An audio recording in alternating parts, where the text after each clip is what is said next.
ไปดิพี่น้องหลังจากที่ขับเปียกได้เรียบร้อยพี่น้องคนกับผ้าน้องออโต้กับน้องบอล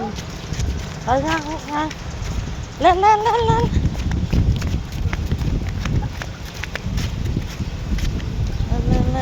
มาเล่นแคมคองพี่น้องออโต้พี่น้องสาธุผู้ขาบาปผู้ขาเวรพี่น้องได้เจ้าพี่น้องประเด็นพญานาคทุก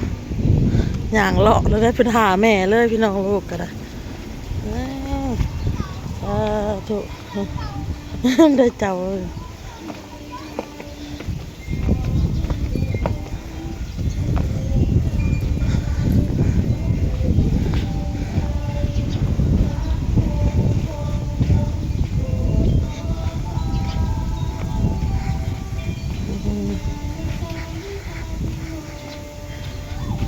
นบนะบอสเอ้ยนบแม่ลูกกราบแม่ลูก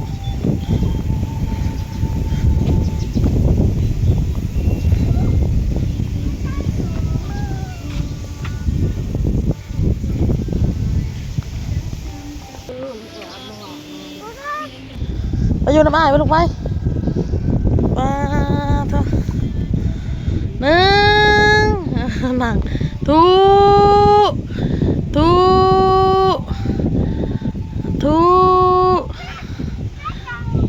หันมาลูกหันมาหนึ่งสองหันมาหนึ่งสอง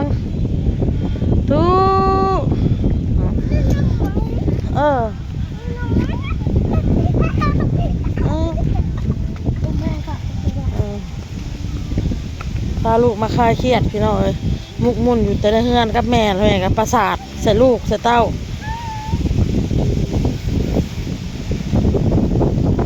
เป็นอะไรบอลฮะมีความสุขป่ะขักป่ะลูกขักโอ้เย็นนะบอลเนาะลมหลีพี่น้องเย็นพี่น้องมันพอมันลมเด้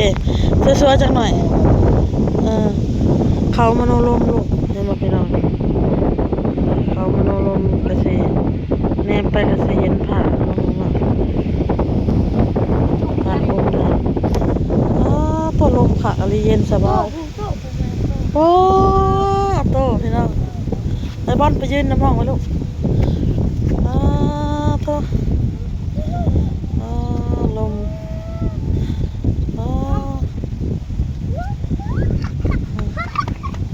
ดีใจทั้งอ้ายทั้งนอกได้มาหลอกพี่น้อง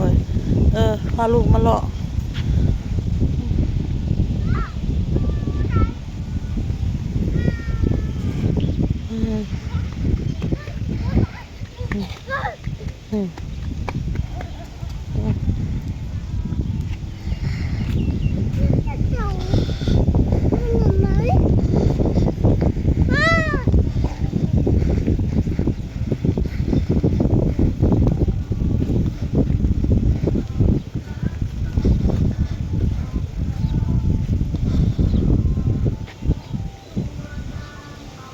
เพื่อ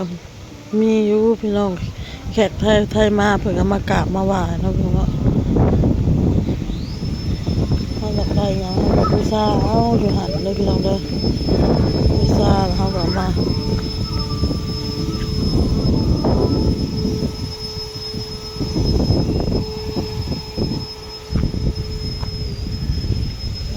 ข้าวโตพี่น้อง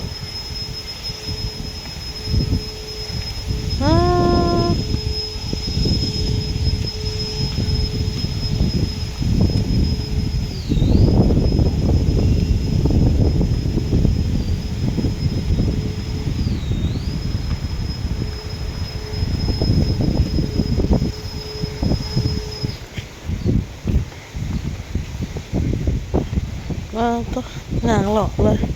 พี่ลูกลมแห้งเย็นนะลูก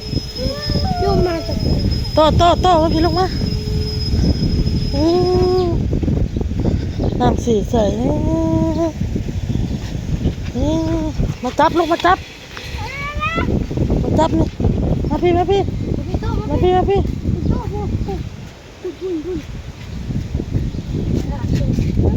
จับลูกจับนี่สาธุ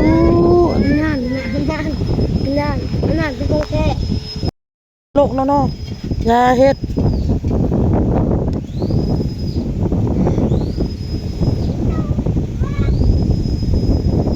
มาน้องบอลพี่น้องเย็นนะบอลเนาะ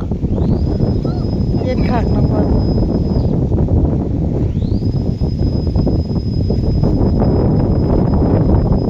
ตรงข้ามนี่เป็นมุกดาหารพี่น้องของฝั่งไทยนะพี่น้องเนาะอาหารเมืองมุกดาหารก็เป็นเมืองใหญ่เลยพี่น้องใหญ่ใหญ่อลีเลยแหละพี่น้องอู้ไปอู้ลงมาหอบเลยเป็นเมืองใหญ่เลยเป็นจังหวัดใหญ่มาลูกมา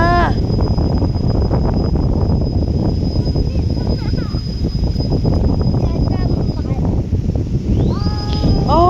เย็นมาผมคนพี่ว่าว่าโอ้ยลูกนั่งไหมลูกบอลบอลเอานั่งนี่ก็จะนั่งอาทุ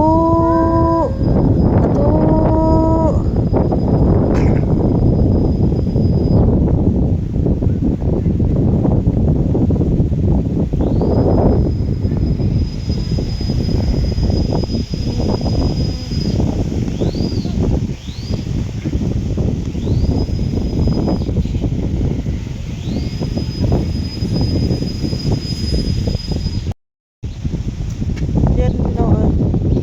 พาลูกมาหาอากาศสดอากาศ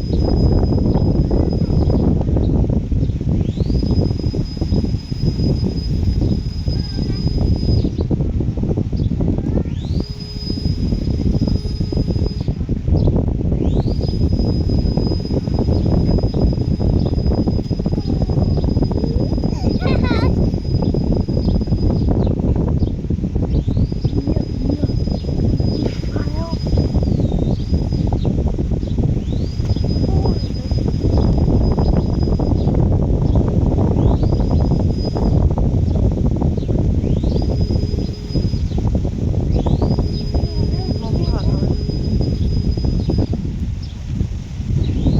ต้มแบบรุดเลย แบบว่าเปิดพัดลมตลอดเนาะแห้งของพัดลมบอลน่ะแล้วก็เย็นเนาะเปิดพัดลมคือว่ายังร้อนหูเนาะโอ้เอาสาดมาปูนอนนี่คือสิรับค่ะพี่น้องมันเย็นเอาเติมก่อน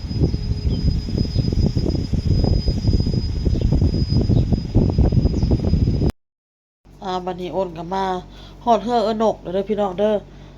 มาฮอดแล้วก็ไปส่งน้องบอลพี่น้องหลังจากพาลูกไปเลาะเล่นเนาะแคมป์ของก็ไปส่งน้องบอลแล้วก็กลับมาเฮือนมาแวะเฮือกนกเพราะว่าน้องออโต้รับพี่น้องนี่ดิออโต้รับเพิ่นนอนเนาะพี่น้องเนาะแต่ว่าโอนก็สิป้าไว้อยู่นี่พี่น้องเพราะว่าโอนยังมีเวียกสิจะไปอยู่พี่น้องฝากไว้ในนกคือสิบ่ตื่นดอกเพอเราหากะรับเนาะพี่น้องสิไปซื้อข้าวตอกข้าวจีมื้อแลงนี่คือสิพากันออกเมื่อแล้วแต่อ้นมาเอาออเดอร์พี่น้องออเดอร์จากพี่นกเนาะพี่น้องเนาะมีอันผู้หลักผู้ใหญ่เพิ่นอุดหนุนเนาะพี่น้องเด้อเพิ่นอุดหนุนนกเนาะพี่น้องเนาะก็เลยสิเอาของเนาะเพิ่นนี่แหละเอาไปให้น้องบอลกับย่าพี่น้องเอ้ยแต่อ้นสิไปเวียกก่อนเนาะพี่น้องเนาะบ่ย่านทางร้านนั่นน่ะเพิ่นสิปิดพี่น้องไปแล้วก็จะสิได้กลับมาเพราะว่าป้าออโต้นอนนี่ท่าพี่น้องเอาล่ะแล้วพี่น้องคลิปนี้พอกันคลิปหน้าเด้อพี่น้องเด้อสบายดีพี่น้องบ๊ายบาย